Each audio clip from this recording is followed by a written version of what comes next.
5, 4, 3, 2, 1. I tested the microphones. They should be just fine. Not sure. I think it wasn't snapped in. I don't even have mine on. I think the wire wasn't snapped all the way into the phone because it's working fine.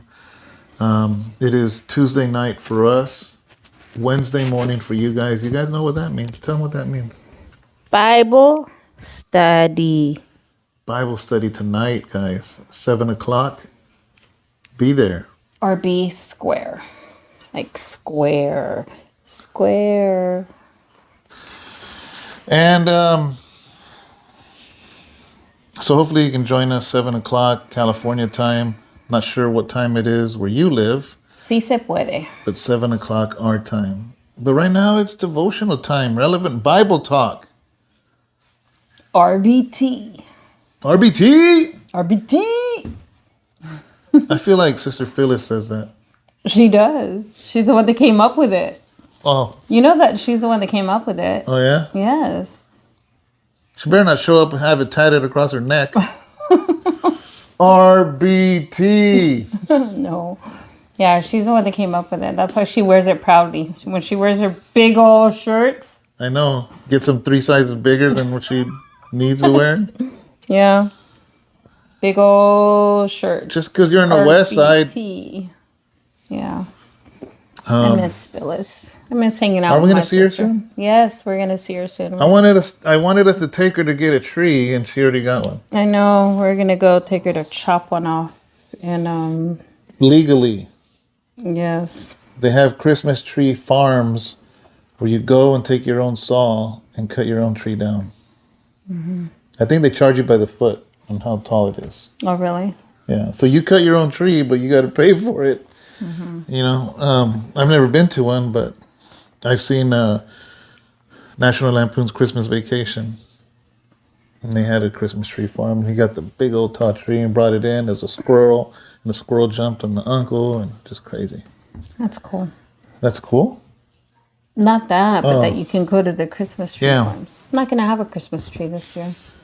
I'm going to have my little snowman, like always. My little snowman that I'm going to put with that one? No, remember the snowman that I got? The little paper mache. Little chubby one? Little chubby snowman. Yeah. Yeah. I think I'm just going to put I like snowmen. So I'm just going to put it out. That's my whole decorations, my little snowman. Yeah. Yeah.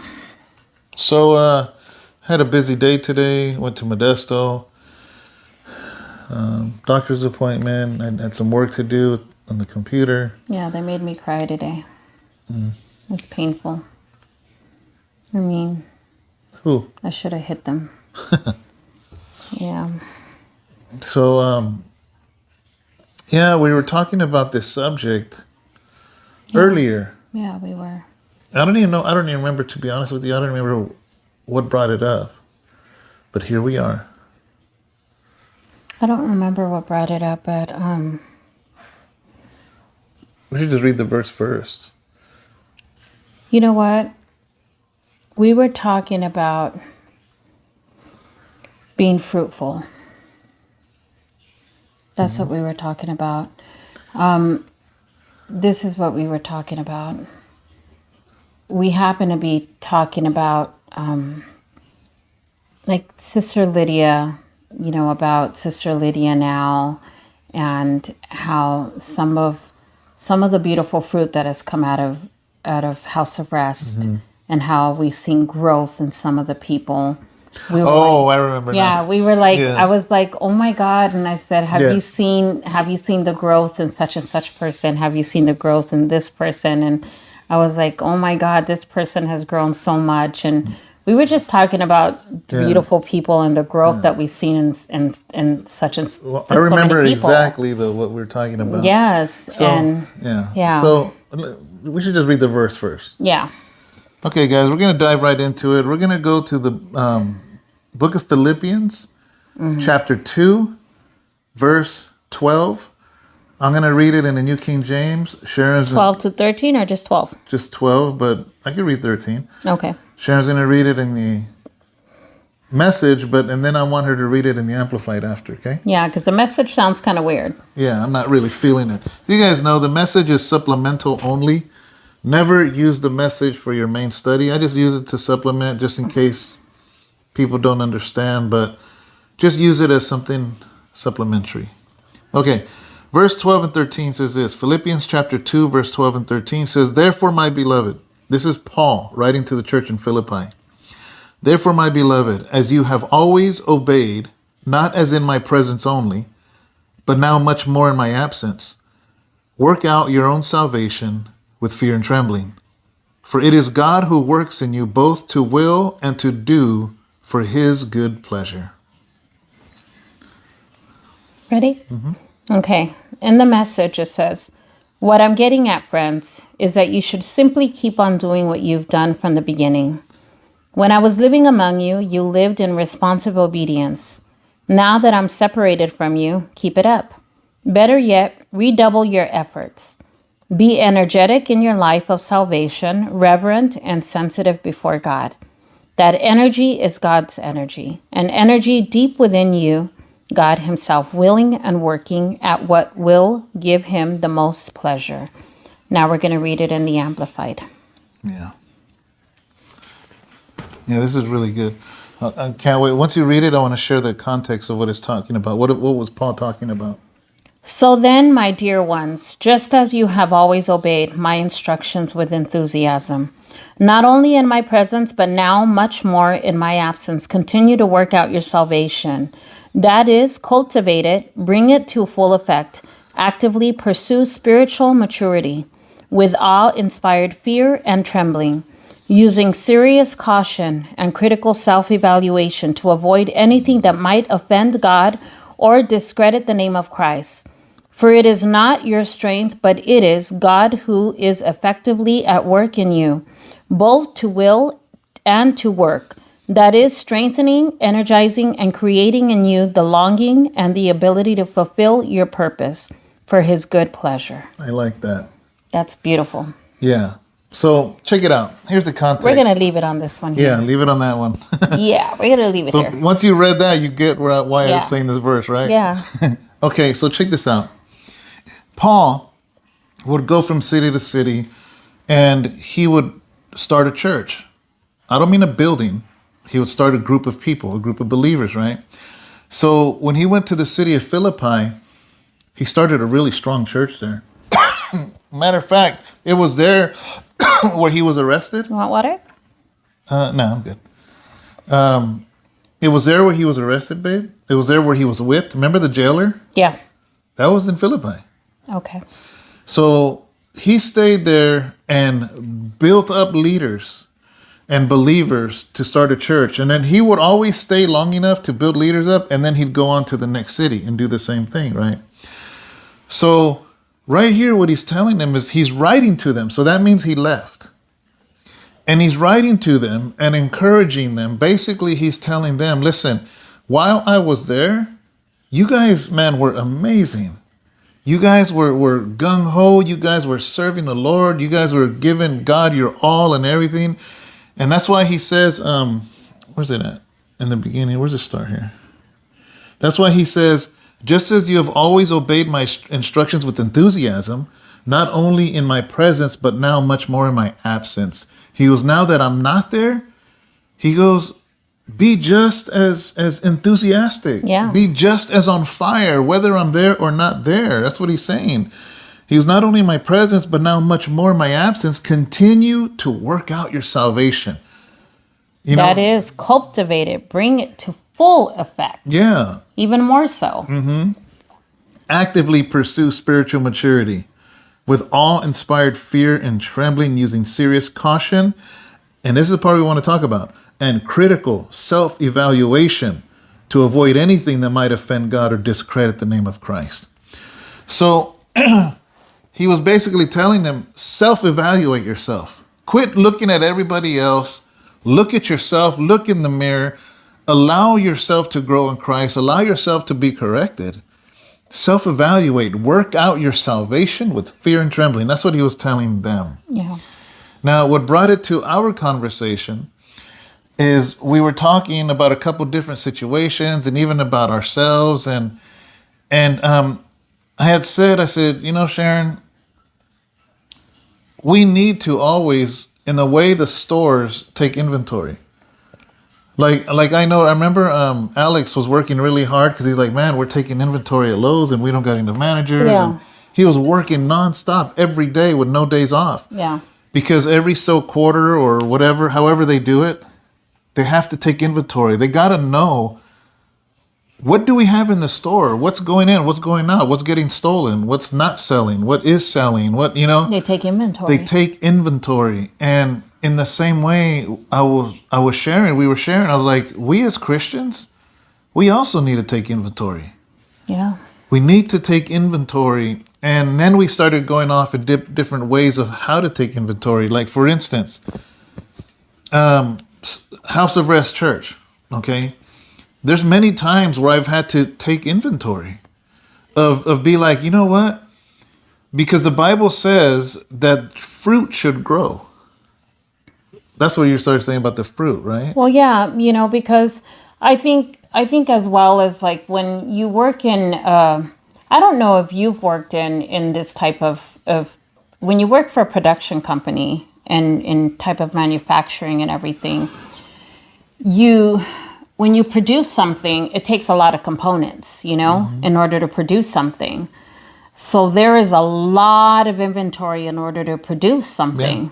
So there's the purchasing department. There's so when you create a work order, in order to create a work order, they have to pull from the different departments in order to produce one product. Yeah. And then you produce the product, and then the product is done, and then it goes out and it's purchased in order to send out to the consumer and everything. So then it's produced in order to put into the inventory. And then you're saying, okay, let's take inventory now. And I love when you said that, because when you're taking the inventory, a lot of the times that's where we fail, is to take the inventory, because we produce it and then we think that producing it is it. Mm-hmm. It's the production's done and that's it, but that's not it though. We have to see it through completely, and a lot of the times we stop once the production's done, and we just stop and we think like, okay, our job is done, but it's not. Yeah. There's more to it.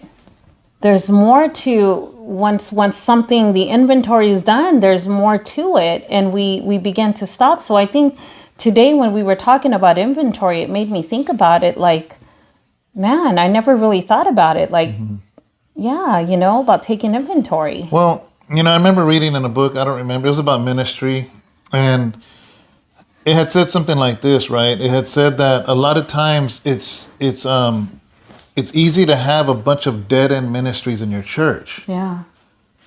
I read this before I even had a church. And it was, of course, so I probably didn't grasp all of it because I was not yet a pastor of a church yet, but I'll give you bits and pieces that I remember. He says a lot of times in churches, there's dead-end dead-end ministries within churches because there's a whole bunch of ministries, but there's no fruit that comes out of it. Yeah. And it says, and as pastors, we have to learn to do inventory. Be like, okay, here's this ministry that's been going for 6 months. What's the fruit? And I think, I think me and you we sat down and we talked about this the other day, and it didn't even click to me. You said something the other day that was just so important. A ministry is only going to get what you put out of it. What you said something as to... I was talking about Grace International, though. No. We were talking about something where you said something as to it's only going to get what you put out of it, or something like that.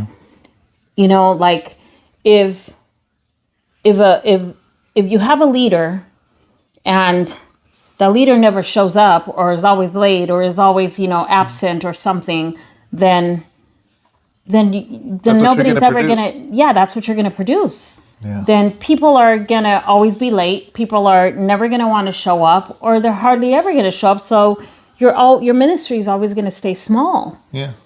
because people are gonna see the same. So you're always gonna be producing the same. Yeah. And it made me think about that, Yeah. So, unfortunately, here's the thing, though, is that it's really hard. I remember the book said this. This is before I had a church, before anything.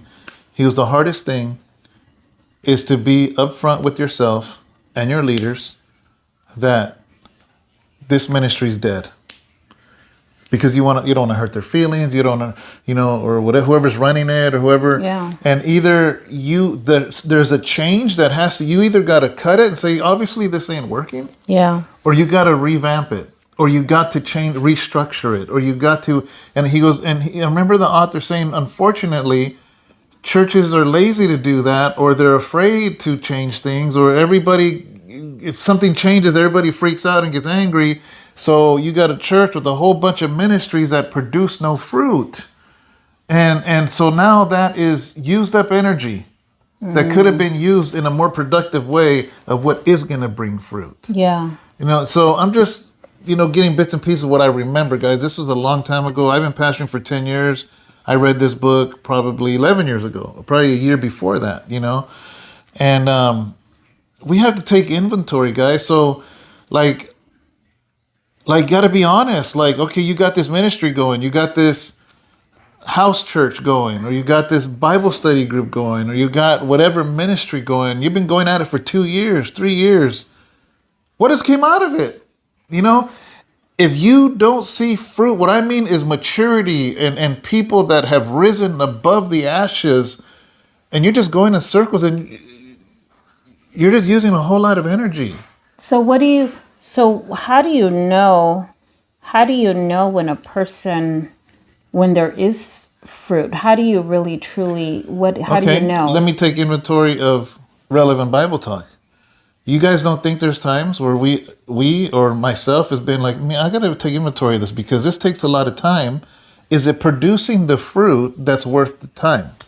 And I have to be honest with myself, and it's always during that time that we will talk to some of you guys on the phone, or we'll talk or hear a comment or a message, or we conversate, and there's growth.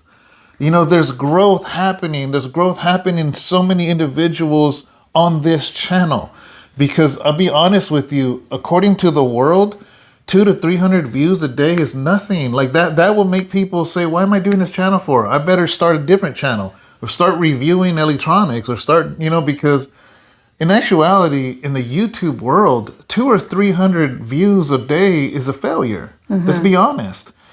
But 200 or 300 views of people that are maturing in the Lord, that is fruit. Yeah, absolutely. That is I fruit. Agree. And that is not a failure.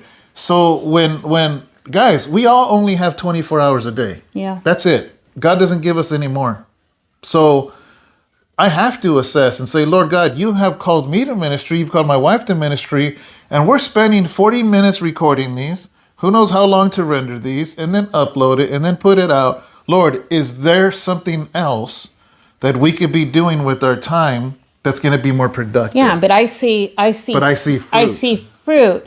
I see the Tony and Michelle Paleos, the growth that a church is now being born out of this. Yes. I seen, now we have the Anthony Trejo, who is now, another channel has grown out of this. Vegas. The Adam, and then Vegas is starting to grow out of this. We have Felix, we have the Sheilas, the Ruans. There's so many people that are starting to grow and just grow. Exactly. The Sheilas, the Phyllis, the Sally Scotts, my gosh, all the way in, oh my God. From here by the coast? Yes. Just everywhere. The Janayas, everywhere where they're just growing and growing and growing. Is it New Zealand? Where is it? Naomi. Switzerland. Naomi. There's just everybody that are just growing and growing and growing. Yeah. And and then you have house arrest. My God, we have pastors that have come out of house arrest. You know, Pastor Al and Pastor Lydia that have come out of house arrest. And then you have Sister Gloria now that you have a Spanish ministry that is growing out of there. And you have, man, yes, the Jessica, the Eduardos, Alfonso. the Melodia, the Alfonsos. Esther. Now, yes, that are just growing, you know, and Benjamin. Man. It just goes on. Rachel, you know what I mean? It just goes on and on and on and on. So, yeah, so if I would do an inventory of the church, I'm just like, okay, Lord, this is your will. You are the Johnny's, fruit. Diana. Yeah, there's fruit coming forth from this. There's fruit coming forth from Relevant Bible Talk. There's fruit coming forth from the books that we write. You know, I do inventory, you know. So I think that's really important. Cholo Trucker, he can't stop watching us when he drives. You know, he called me. He was like, "And what's up with the volume? It's too low." You know. Oh no! But then when I re-uploaded, he called. He goes, "Man, thank you for that." Yeah, that's awesome. You know, and it took me an extra hour to fix the audio, and I was like, "Man, people probably already wrote it off." I just checked; it was almost 200 views. The second one. That's awesome. But you know, but apart from that, you know, I mean. You have the people that are now wanting to tell their stories in books and in this and that and the encouragement that now you guys are wanting to tell your story. You're encouraging others, you know, you're encouraging one another. Yeah. Iron sharpens iron. You know, you're taking that inventory. I am starting to see you guys discipling others. Yeah. And that is your fruit, the fruit that is coming from you sharpening someone else. And it's like a domino effect. Yeah. Johnny Alcala, his wife. Yes. Also, you know, then to find out that his wife goes on the Zooms with Phoenix, and I mean those are all beautiful things.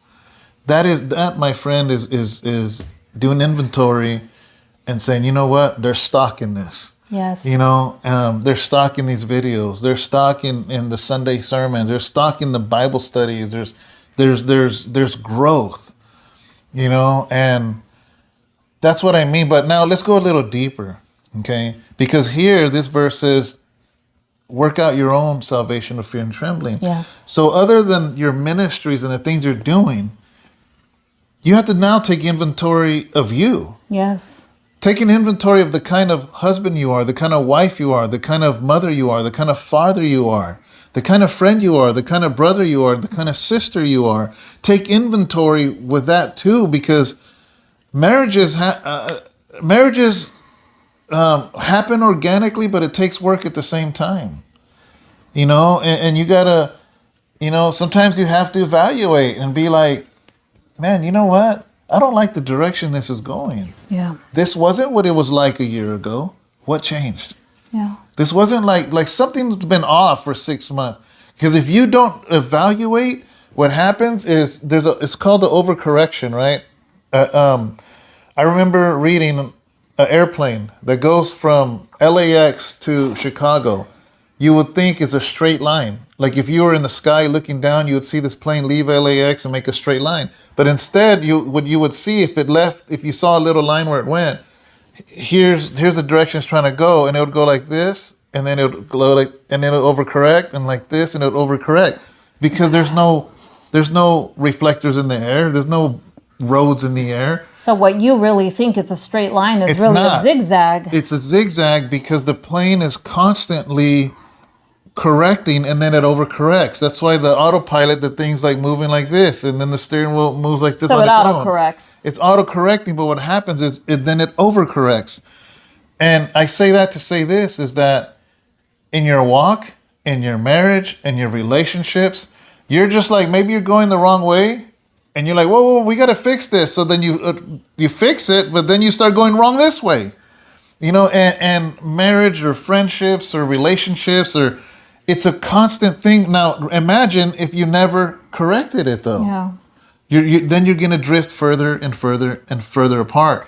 Same thing as a pastor, man. Pastors that are not biblically sound and do not have any accountability with other leaders or anything, that's why a lot of independent pastors go off the deep end, because there's no accountability. There's nobody to bounce ideas. There's nobody to bring you back to reality. or bring you back. Because I've even shared with Tony, because Tony came out of very conservative Baptist, and he left that because he's like, man, there's got to be more. Yeah. But at the same time, I told him, dude, there's times you don't realize you've been my balance.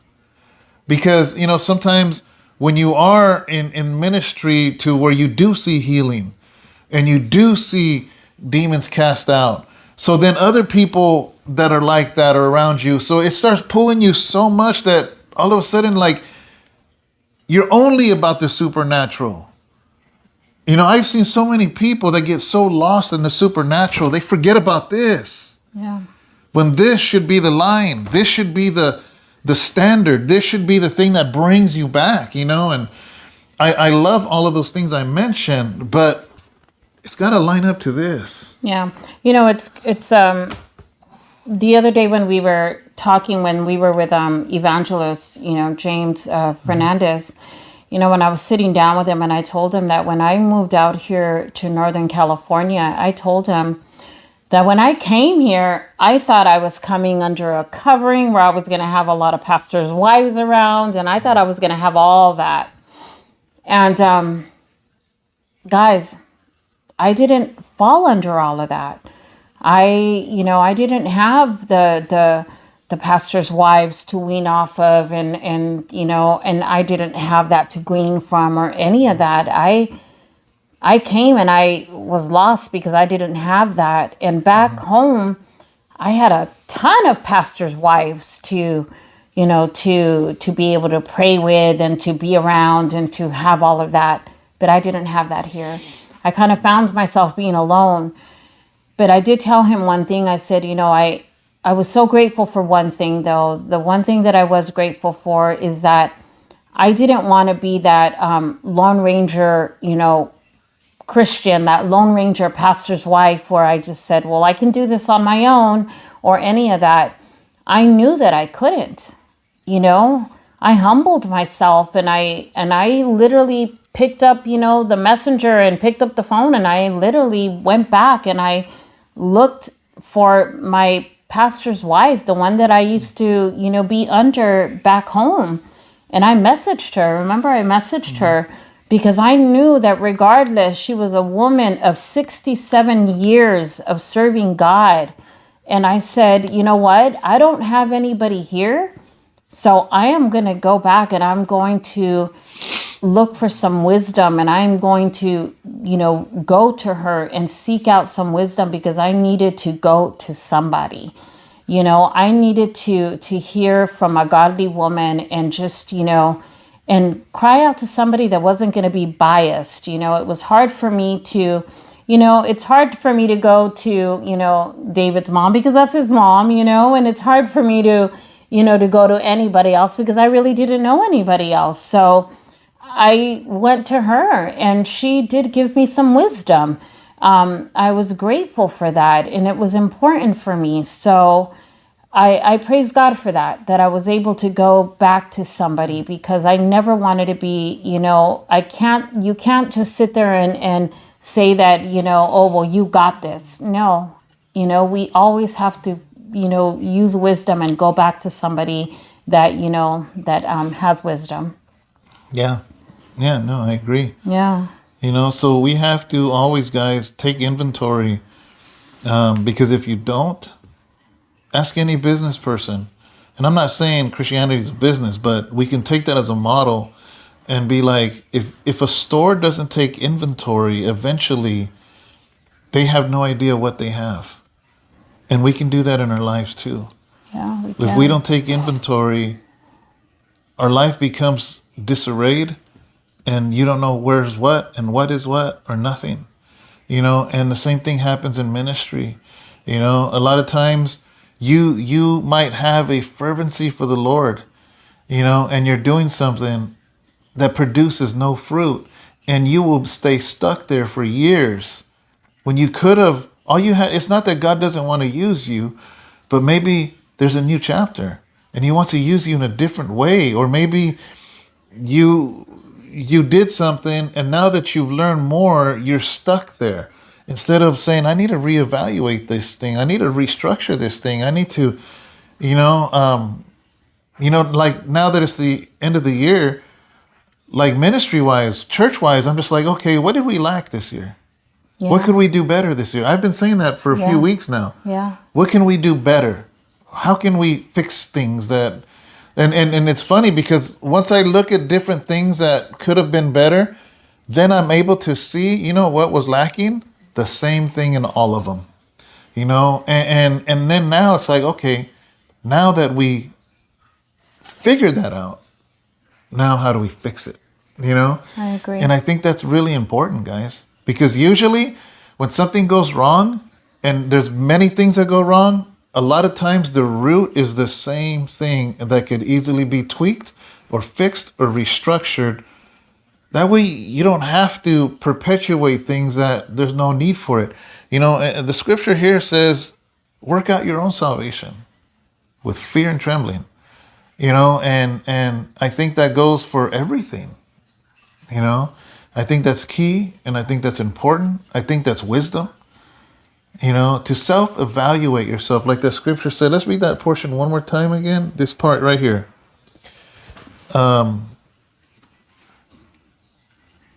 Cultivate, bring it to full effect, actively pursue spiritual maturity with awe-inspired fear and trembling. Right here, this part. Using serious caution and critical self-evaluation to avoid anything that might offend God or discredit the name of Christ. Notice it says serious self-evaluation, because a lot of times we're so busy pointing out everybody else's sins that we never self-evaluate ourselves. Yeah, we need to take a look at ourselves in the mirror, guys. Yeah. Jesus does say, he who puts his hand to the plow and looks back is not fit for the kingdom. And if Jesus says it, you could take that to the bank. Yeah. What does he mean by that? He means mind your own business. Mind your own business and worry about your own fear, your own salvation in fear and in trembling. Because a lot of times, man, we're so busy thinking about how everybody else is doing it wrong that we don't realize how wrong we are. And self-evaluation to me, is key, is important in all walks of life. Yeah. In everything, and I just think it fits. And man, it don't get more relevant than that. Yeah. And I don't know. That's pretty much it, guys. Yep. That's it. Yep, that's it. Yeah? Yeah. Yeah? Yeah. Yeah? Yeah. Let me self-evaluate this. Yeah, that's it. That's it. So guys, please join us for Bible study tonight at 7:00. We will really enjoy you being there. Not sure what it's going to be on yet. Maybe another Q&A. Maybe not. You guys make me sweat with the questions you ask, man. You guys hit me with some doozies. Yeah. Well, I do have a few questions already still from Facebook. So maybe like 2 or 3, but maybe it'll be a half and half. No, I don't know. Because once you guys get going, man, I don't know. I'll see what the Lord impresses on me to do for Bible study. But either way, we're gonna have Bible study, guys. Either way. So hopefully you enjoyed your coffee. Put some cocoa in it. It's really good. It becomes a Cadillac. Why is it called a Cadillac? Because it's smooth. Oh my God. What? What? Were you thinking about a donkey again? You're the one that said it, so you're thinking about the donkey. I want to see the donkeys. Then go see the donkeys. I forgot where they're at. I don't know. Is it in southern Nevada or in Arizona? He said southern Nevada. Which probably means Arizona too. I don't know, baby. Oh. I don't know. I don't know. I don't know. Bye, guys. Bye. We love you guys.